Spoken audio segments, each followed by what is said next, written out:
Hello and welcome back everyone. So now we continue our series of PYQs. So here we have question number 17. In this question we have given that a microcanonical ensemble consists of 12 atoms. ठीक है 12 atoms दिए हैं with each taking each energy 0 state और energy p state. Both states are non-degenerate. ठीक है degeneracy हमें given as 1 है. If the total energy of the ensemble is 4 epsilon 4e, its entropy will be. ठीक है entropy हमें find करनी है इन द फॉर्म ऑफ केबी, जहाँ पे केबी हमारा बोल्ट्जमैन कांस्टेंट है. तो सो फार हमने क्या करा, हमने 16 क्वेश्चन तक कर लिया. तो हम 17 क्वेश्चन पे चलते हैं. यहाँ पे हमारा माइक्रो कैनोनिकल एंसेम्बल है. ठीक है और हमें 12 पार्टिकल्स दिए हैं. ठीक है 12 पार्टिकल्स और 12 एटम्स. ठीक है और एनर्जी स्टेट हमारी 0 एंड ई. ठीक है so both states are non degenerate. ठीक है इनकी डिजनरेसी हमें गिवन है. इसकी 1 है डिजनरेसी, इसकी भी 1 डिजनरेसी है.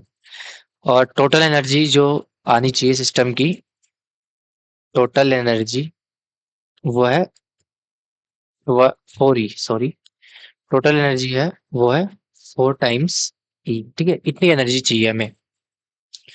तो सबसे पहले हमें ये पता है कि माइक्रो कैनोनिकल एंसेम्बल हम यहाँ पे यूज कर रहे हैं.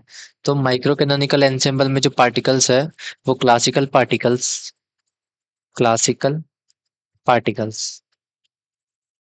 पार्टिकल्स और डिस्टिंग्विशेबल पार्टिकल होंगे. Distinguishable particles. ठीक है तो डिस्टिंग्विशेबल पार्टिकल्स होंगे ना. तो हमें इसमें पार्टिकल इस तरीके से फिल करना है कि उसकी एनर्जी जो टोटल 4 ही रहे. तो 4 ही करने के लिए हमें 1 2 3 और 4, suppose these are the particles, number of particle numbers. ठीक है हमने एक नंबर पार्टिकल को 1 से रिप्रेजेंट किया, 2 को 3 से एंड सो ऑन. सो 1 2 3 4 केवल हम 4 पार्टिकल इस एनर्जी स्टेट में भर सकते हैं. ठीक है और रिमेनिंग पार्टिकल्स इसमें जाएंगे. ठीक है इस स्टेट में जाएंगे. तब हमारे पास टोटल एनर्जी कितनी आ सकती है 4 ई. ठीक है सो 4 ई एनर्जी आने के लिए हमारा पार्टिकल का डिस्ट्रीब्यूशन किस तरीके से होगा. डिस्ट्रीब्यूशन होगा कि 12 में से डिस्ट्रीब्यूशन ऑफ पार्टिकल्स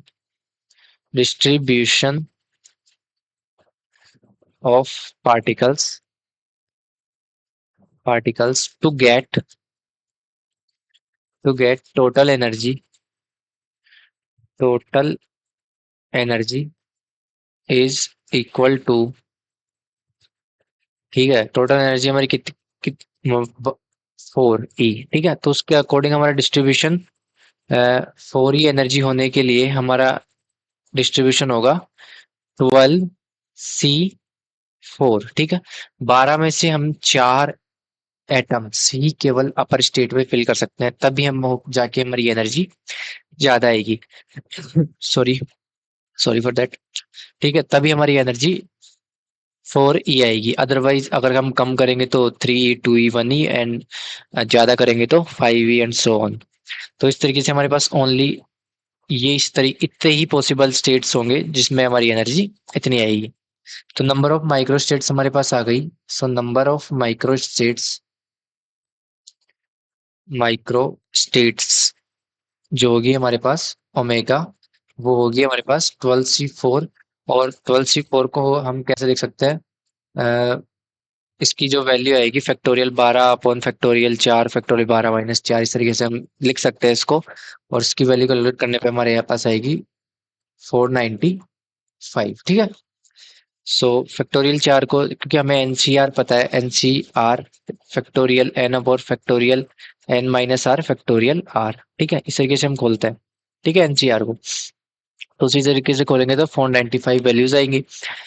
तो हमारे पास नंबर ऑफ माइक्रोस्टेट्स हमें पता होगी 4 माइक्रोस्टेट्स 495. सो हम एंट्रोपी कैसे कैलकुलेट करेंगे फिर इससे. So entropy for the microcanonical ensemble we know S is equals to KB ln omega. ठीक है so S is equals to KB and ln omega कितना है 495. सो ln ऑफ 495 इसकी वैल्यू कितनी आएगी हमारे पास. सो इसकी वैल्यू आएगी अप्रोक्स अप्रॉक्स 6.2 केबी की 2 टाइम्स ऑफ केबी। ठीक है, हमें केबी की टर्म्स में पूछा है कि केबी के आगे कितना कांस्टेंट आएगा, so this will 6.2 approx. So I hope you got it, it's easy question. ठीक है, बहुत अच्छा क्वेश्चन था, इजी था। अब हम चलते हैं हमारे नेक्स्ट क्वेश्चन की तरफ। इस क्वेश्चन में हमें क्या गिवन है? इस क्वेश्चन में गिवन है that a partition function of ensemble of a temperature T is this. ये हमारे पास पार्टीशन फंक्शन हमें दिया है। So where K B is the Boltzmann constant and the heat capacity of this ensemble at T is equals to this is x and kb where value x is x की value find करनी है। ठीक है, हमें heat capacity, mainly हमें heat capacity find करनी है और हीट कैपेसिटी की को हम एट टी बराबर दिस वैल्यू पुट करेंगे तो हमें कुछ एक एग्जैक्ट वैल्यू मिलेगी हीट कैपेसिटी की। उसमें जो ये एक्स की वैल्यू आएगी वो फाइंड करना है। ठीक है, सो हीट कैपेसिटी हमें पता होता है कि सॉल्यूशन लिखते हैं हम इसका। सो हीट कैपेसिटी जो हमारे पास होगी वो होगी सीवी। हम लिखते हैं del average energy over del T. ठीक है, तो हमें एनर्जी चाहिए, एवरेज एनर्जी चाहिए हीट कैपेसिटी के लिए। और एवरेज एनर्जी क्या होती है हमारे पास? Del over del beta minus del over del beta of L N Z. ठीक है, सो जेड हमें गिवन है, जेड से हमें ई निकालेंगे और ई से सीवी पे जाएंगे। ठीक है, सो सोल्व करते हैं इसको, सोल्व करते हैं।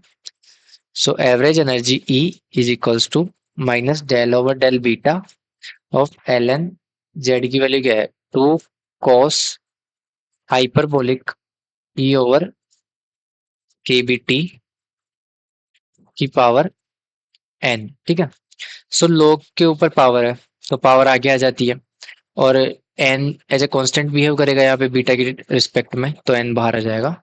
So average energy will be minus n del over del beta L N. ठीक है, और यहाँ पे 2 cos हाइपरबोलिक। अब हमें पता है कि बीटा जो होता है वो होता है 1 ओवर के बी टी। ठीक है, सो यहाँ पे 1 ओवर के बी टी को मैं बीटा लिख सकता हूँ, सो बीटा ई ये टर्म बचेगी। ठीक है, सो अब इसका हम डिफरेंशिएशन करते हैं विद रेस्पेक्ट टू बीटा।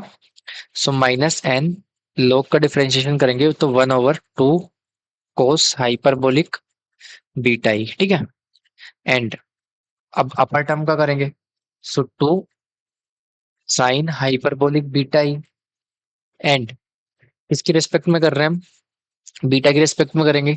सो अंदर वाली जो टर्म है उसका भी करेंगे तो ये आएगा ई, एनर्जी ई।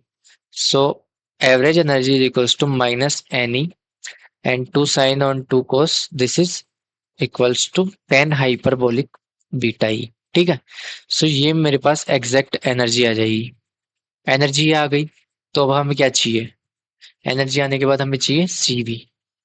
सो सीवी हम जानते हैं कि सीवी होता है del average energy over del T. So C V is equals to del over del T of energy मेरे पास है N E 10 hyperbolic beta E. ठीक है, इस तरीके से। So C V is equals to minus N times E and del over del T of 10 hyperbolic E over K T. ठीक है, बीटा को मैंने ई ओवर के टी लिख दिया। So now C V is equals to minus N epsilon. अब tan theta का और 10 hyperbolic का जो differentiation with respect to T क्या होगा? Sec sec hyperbolic square, sec hyperbolic square E over KVT and E over KVT का क्या होगा? टी के एस्पेक्ट में कर रहे हैं, सो टी का तो होगा 1 upon -1 upon T square and ये कॉन्स्टेंट टर्म बाहर, सो ई ओवर के बी टी स्क्वायर। ठीक है, so this is the complete differentiation. So cv is equals to n e square kb t square sec hyperbolic square e over kbt। ठीक है, तो अब क्या करते हैं, हमें पता है कि हमें क्या गिवन है कि एट टी बराबर ई ओवर के बी पे हमें वैल्यू फाइंड करनी है, ठीक है। So C V is equals to N E square K B, and T square की जगह मैं क्या रखूंगा, ई स्क्वायर ओवर के बी स्क्वायर, ठीक है। And sec hyperbolic square energy E, K B की जगह के बी, एंड टी की जगह क्या रखूंगा मैं, ई ओवर के बी, ठीक है। ये सब पुट करा मैंने। सो यहाँ पे क्या होगा, के बी से के बी कैंसिल आउट, ई से ई कैंसिल आउट, ठीक है। और यहाँ पे ई स्क्वायर से ई स्क्वायर कैंसिल आउट, एक के बी से एक के बी कट जाएगा और सी वी मेरा बचेगा N K B and sec hyperbolic square one, ठीक है। सो यहाँ पे जो हमारी वैल्यू आ रही थी वो आ रही थी एक्स एन के बी, ठीक है। सो एन के बी दोनों में कॉमन आ गया। सो हमारे पास जो वैल्यू बची एक्स की, वो एक्स की वैल्यू किसके बराबर आ गई, एक्स बराबर सेक हाइपरबोलिक स्क्वायर वन और sec hyperbolic square one. So this is the final answer. और अगर इसकी अपन वैल्यू कैलकुलेट करना चाहे तो हम कैलकुलेटर से यूज करके इसकी वैल्यू कैलकुलेट कर लेंगे, जो अप्रोक्स आएगी मेरी 0.42, ठीक है। So I hope you got it, it's quite easy question. अच्छा क्वेश्चन था, आप कर सकते हैं ट्राई एक बार, ठीक है। नेक्स्ट क्वेश्चन की तरफ बढ़ते हैं। इस क्वेश्चन में हमें क्या दिया है, consider one dimensional gas of N, first of all 1D gas of n non-interacting particles of mass m with Hamiltonian of a single particle given by, ठीक है, सिंगल पार्टिकल का हमें हैमिल्टोनियन गिवन है ये वाला। The the high temperature specific heat in unit R N K B is, ठीक है। तो हमें स्पेसिफिक हीट चाहिए इसकी at in the form of N K B, N K B की फॉर्म में हमें स्पेसिफिक हीट चाहिए, ठीक है। तो वो किस यूनिट में आती है। सो हम इसको सोल्व करते हैं। तो मैं जो पार्ट हैमिल्टोनियन दिया है, हैमिल्टोनियन हमें गिवन है P square by two M plus half M omega square X square plus two X, ठीक है। ये हैमिल्टोनियन किसका दिया है हमें, सिंगल पार्टिकल का, सिंगल पार्टिकल का हमें हैमिल्टोनियन दिया है, सॉरी। तो सिंगल पार्टिकल का हैमिल्टोनियन दिया है तो हम इससे हैमिल्टोनियन से एवरेज एनर्जी फाइंड कर सकते हैं इजीली, ठीक है। तो फर्स्ट ऑफ ऑल हम क्या करेंगे, H is equals to P square by two M plus half M omega square. अब जो ये वाली टर्म है अंदर, इसको मैं कंप्लीट स्क्वायर बना सकता हूँ, क्योंकि मेरे को ये पता है सिंस वी नो कि every quadratic quadratic term have energy half KVT. So ये इसका हैक है इस क्वेश्चन का।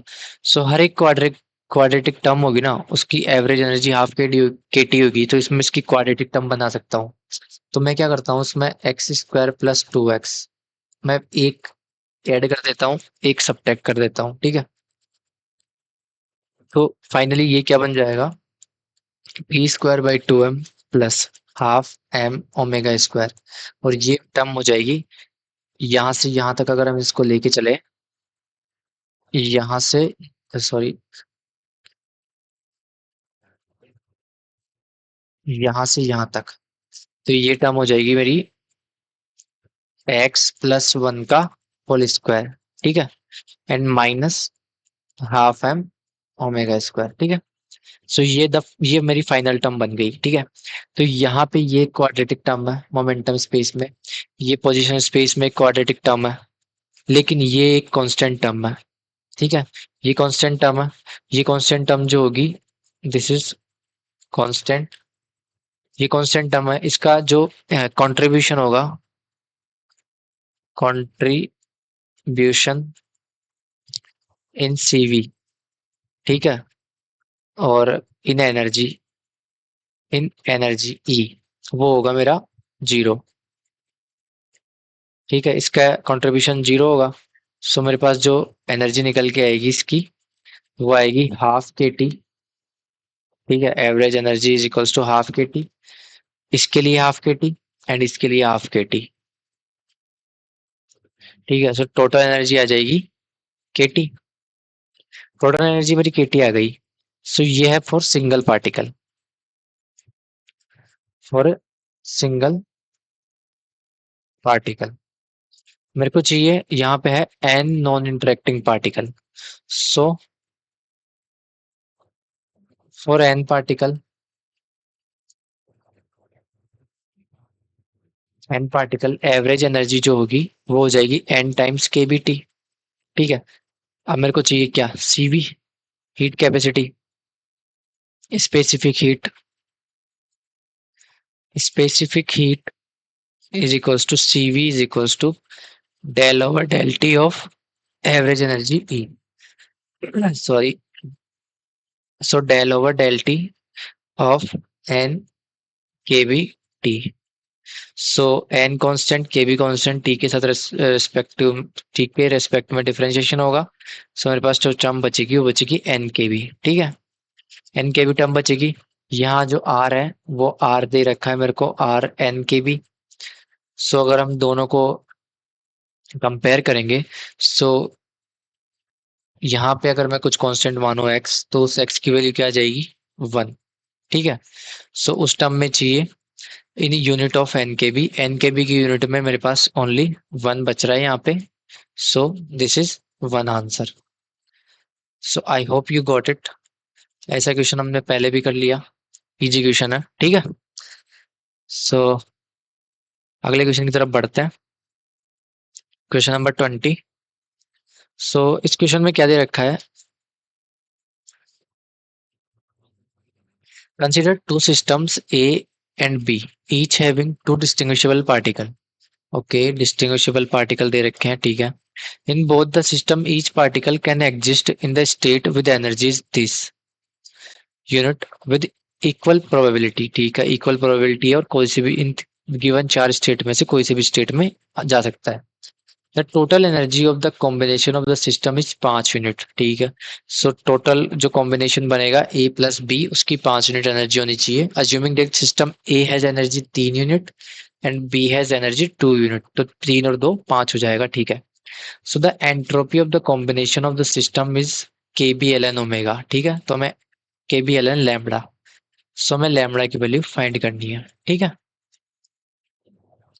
तो हमारे पास दो सिस्टम है, तो मैं ए सिस्टम को यहाँ पे बोल्ड लेके चलता हूँ और यहाँ पे बी सिस्टम है। पार्टिकल मेरे पास कितने हैं, 2 पार्टिकल्स है मेरे पास, और सिस्टम 2 है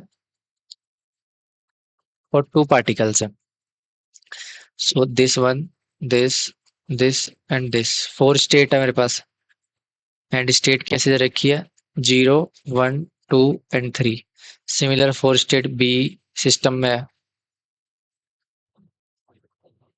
ठीक है, 0 1 2 3, 4 स्टेट इसमें दे रखी है, 4 स्टेट इसमें दे रखी है। इसमें जो मेरे पास एनर्जी है वो एनर्जी होनी चाहिए 3 यूनिट। ठीक है, टोटल एनर्जी। और इसमें जो एनर्जी होनी चाहिए मेरे पास वो कितनी होनी चाहिए, 2 यूनिट। और जो इनका कॉम्बिनेशन आएगा, suppose this is the combination, combination, so combination की टोटल एनर्जी कितनी होनी चाहिए, 5 यूनिट। ठीक है, सो दो पार्टिकल है, दो पार्टिकल को इस तरीके से फिल करना है कि उनकी एनर्जी कितनी रहे, 3 रहे। ठीक है, और पार्टिकल कौन सा है, डिस्टिंग्विशेबल पार्टिकल है।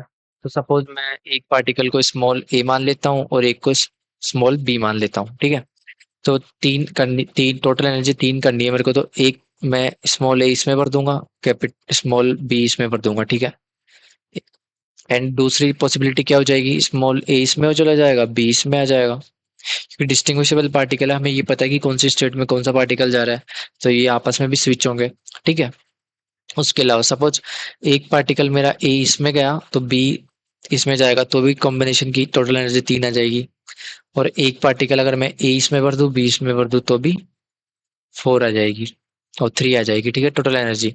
सो ओनली ये 4 पॉसिबिलिटीज इसमें पॉसिबल है। सो इसके लिए जो नंबर ऑफ माइक्रोस्टेट्स आ गई ओमेगा 1 या ओमेगा ए, वो मेरे पास कितनी आई? 4।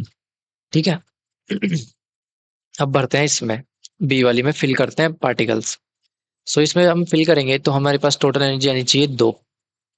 ठीक है। तो 2 आने के लिए एनर्जी हम फर्स्ट एक पार्टिकल इसमें फिल कर सकते हैं। ठीक है। एंड सेकंड भी इसी में फिल कर सकते हैं। दोनों इसी में फिल करेंगे। बोसोनिक सिस्टम में तो हम कितने ही पार्टिकल एक स्टेट में फिल कर सकते हैं। तो B and A B same तरीका से कॉम्बिनेशन बनाएंगे। फिर उसके बाद मैं क्या करता हूँ, एक पार्टिकल ए इसमें भर देता हूँ एंड बी इसमें भर देता हूँ, एंड थर्ड वन ए इसमें भर देता हूँ एंड बी इसमें भर देता हूँ। सो टोटल माइक्रोस्टेट इसकी बी की कितनी आ गई? 3। So total microstates of combination, total microstates इसकी कितनी आ गई? Omega A dot omega B, क्योंकि ये मल्टीप्लिकेटिव क्वांटिटी है। सो ये हो जाएगी 3 into 4।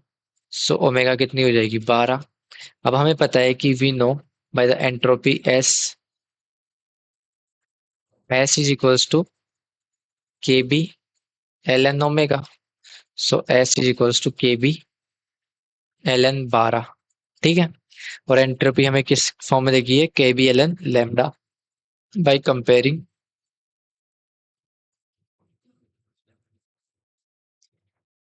के B L N lambda. So lambda मेरा कितना आ जाएगा? 12। ठीक है। अच्छा क्वेश्चन था ना, इजी था ये क्वेश्चन। ठीक है। बस थोड़ी सी लैंग्वेज इसकी थोड़ा बड़ी लिख रखी थी, घुमा फिरा के पूछा गया था। अब था 22वां क्वेश्चन। 22वें क्वेश्चन में दिया है consider a single one dimensional harmonic oscillator of angular frequency omega in equilibrium at temperature T is equals to this. The state of harmonic oscillator are all non-degenerative, ठीक है, non-degenerative, having energy En plus half H cross omega with equal probability. Gi, G for EI every state के लिए हमारे पास 1 है, where N is the quantum number, the Helmholtz free energy of oscillator. हमें F निकालना है। ठीक है। Helmholtz free energy find करनी है सिंपली। 1 डायमेंशनल है, 1D हार्मोनिक ऑसिलेटर है। ठीक है। और टेम टेम्परेचर तो ठीक है, के बी बीटा दे रखा है। ठीक है। ये गिवन है हमें और हमें ये फाइंड करना है। तो हमें ये पता है कि सिंस वी नो जो हमारा पार्टीशन फंक्शन किसके लिए? हार्मोनिक ऑसिलेटर के लिए 1 डायमेंशन में, वो हमें पता है थ्योरी से, by E raise to the power minus beta H cross omega बटा 2 over 1 minus E raise to the power minus beta H cross omega. हमें ये पता है ये पार्टीशन फंक्शन है। ठीक है। ये ऐसे क्वेश्चन हमने पिछले स्लाइड्स में भी कर रखे हैं। तो ये पार्टीशन फंक्शन मैं यहाँ सीधा यूज कर रहा हूँ। ठीक है। पिछली बार मैंने शायद ड्राइव कराया था, अब की बार मैं सीधा यूज कर रहा हूँ। तो ये पार्टीशन फंक्शन है जेड। सो पार्टीशन फंक्शन हमारे पास ये आ गया। एंड हम ये भी जानते हैं एंड कि एफ जो ये हमारे पास जो हेल्महोल्ट्ज फ्री एनर्जी है, ये होती है minus k B t l N Z. ठीक है। तो सोल्व करते हैं। Minus k B t l N Z की वैल्यू कितनी है? यहां से पता है हमें, e raise to the power minus beta H cross omega बटा 2 over 1 minus E raise to the power minus beta H cross omega. ठीक है। ये कैसे आया ये मैंने प्रीवियस क्वेश्चंस में करवाया है, वो आपको आप एक ट्राई कर लेना, अदरवाइज मैं बता देता हूँ इजीली कैसे होता है कि अ, हमारे पास पार्टीशन फंक्शन होगा e raise to the power minus beta e i. ठीक है। अब ई आई जो है 1 2 3 के लिए निकालेंगे, वो 0 1 2 3 के लिए निकालेंगे, तो 0 के लिए energy half H cross omega, 1 के लिए 3 - 3/2 एच क्रॉस ओमेगा। फिर वहां से हम एक सीरीज बनेगी e raise to the power minus beta H cross omega by 2 mine and plus e raise to the power -3/2 beta H cross omega and so on. तो ये एक इन्फिनिटी सीरीज जाएगी, तो इसका सम आएगा वो यही आएगा। ठीक है, तो इस तरीके से मेरे पास ये आ गया। अब इसको हम सॉल्व कर सकते हैं by the simply f is equals to minus k B t and l n. Log की प्रॉपर्टी है log a by b is equals to log a minus log b. ठीक है, so log e raise to the power minus beta H cross omega by 2 minus L N 1 minus E raise to the power minus beta H cross omega. ठीक है, so f is equals to minus k B T. So l n of e log of e की power x का जो log होता है वो आता है X only. So beta H cross omega by 2 minus and minus L N 1 minus E raise to the power minus beta H cross omega. ठीक है, सो इसको सोल्व करते हैं। इसको सोल्व करेंगे तो हमारे पास क्या आएगा value. So f is equals to minus k B t. Okay, minus minus plus हो जाएगा, so plus k B t into beta H cross omega by 2 and plus k B t l N 1 minus e ray exponential minus beta H cross omega. ठीक है, so यहाँ से beta 1 upon k B t हो जाएगा, so इससे ये cancel out हो जाएगा। सो एफ बचेगा H cross omega by 2 plus इसको लिख सकता हूँ मैं बीटा इनवर्स बीटा की power minus 1 L N 1 minus exponential minus beta H cross omega. ठीक है, so this is the final Helmholtz free energy for the given function. और ये कौन सा ऑप्शन मैच कर रहा है? I think option B is the correct one. ठीक है, सो आई होप आपको यहाँ तक कोई दिक्कत नहीं होगी। अब हम बढ़ते हैं हमारे लास्ट एंड फाइनल क्वेश्चन की तरफ। ठीक है, फाइनल क्वेश्चन है आज के लिए ये। तो इस क्वेश्चन में हमें गिवन है consider a non interacting gas off spin 1। ठीक है, स्पिन दे रखी है मैं 1, एस दे रखा है 1 particle each with magnetic moment mu दे रखा है placed in a weak magnetic field b. B given है such that mu b over के B t less 1। Average magnetic moment of the particle निकालना है। सो एवरेज म्यू फाइंड करना है। ठीक है, तो अब इस क्वेश्चन को सोल्व करना है हमें। ठीक है, तो हम ये जानते हैं कि हमने जैसे थ्योरी में पढ़ रखा है, सो एवरेज मैग्नेटिक मोमेंट जो होगा मेरा वो होता है K V T del over del B. B यहाँ पे मैग्नेटिक फील्ड है ऑफ एल एन जेड।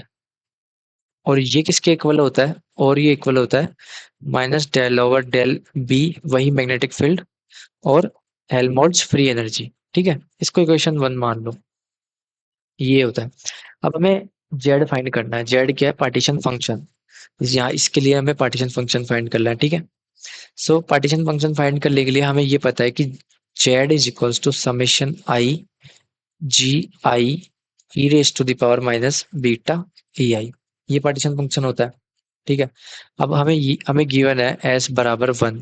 तो एस बराबर 1 के लिए जो एम एस होगा मेरा वो कितना होगा? -1 0 एंड +1। ठीक है, सो ये हो गया। अब इसकी करस्पॉन्डिंग एनर्जी कितनी होगी? -1 की करस्पॉन्डिंग एनर्जी होगी मेरी म्यू बी। इसके करस्पॉन्डिंग होगी 0 एंड इसकी करस्पॉन्डिंग होगी म्यू बी। एक के लिए नेगेटिव, एक के लिए पॉजिटिव। ठीक है, सो पार्टीशन फंक्शन मेरा होगा Z is equals to E raise to the power minus beta 0 plus E raise to the power minus beta minus mu B plus E raise to the power minus beta mu B. ठीक है, so total partition function होगा ये होगा 1 and this is E raise to the power beta mu B E raise to the power minus beta mu B. So complete इसको लिख सकते हैं 2 cos hyperbolic beta mu B. So this is the final partition function. हमारे पास partition function आ गया। Partition function आ गया तो हम हेल्महोल्ट्ज फ्री एनर्जी निकाल सकते हैं। हमने पिछले ही क्वेश्चन में निकाला था। F is equals to minus k B t l n of z. ठीक है, यहाँ से मेरे पास पार्टीशन फंक्शन आ जाएगा। So f is equals to minus k B t of L N 1 + 2 cos hyperbolic beta mu B. ठीक है, so यहाँ तक कंप्लीट। अब इसके आगे आप क्या करना है आपको, इसका बी के रेस्पेक्ट में हमें निकालना है एव म्यू। So mu is equals to minus del over del B of F. So F यहाँ से कैलकुलेट करना और यहाँ पे वैल्यू पुट कर लेना। सो ये कंप्लीट हो जाएगा एंड इसका जो आंसर आएगा, मैं हिंट दे देता हूँ आपको, ये आंसर आएगा 2 μ/3 म्यू बी ओवर के बी टी। ठीक है, ऑप्शन ए करेक्ट आएगा। आप इसको सोल्व करना। हाँ, आज के लिए यहीं तक, मिलते हैं अगले नेक्स्ट सेशन में अपने। ठीक है, थैंक यू एंड बाय।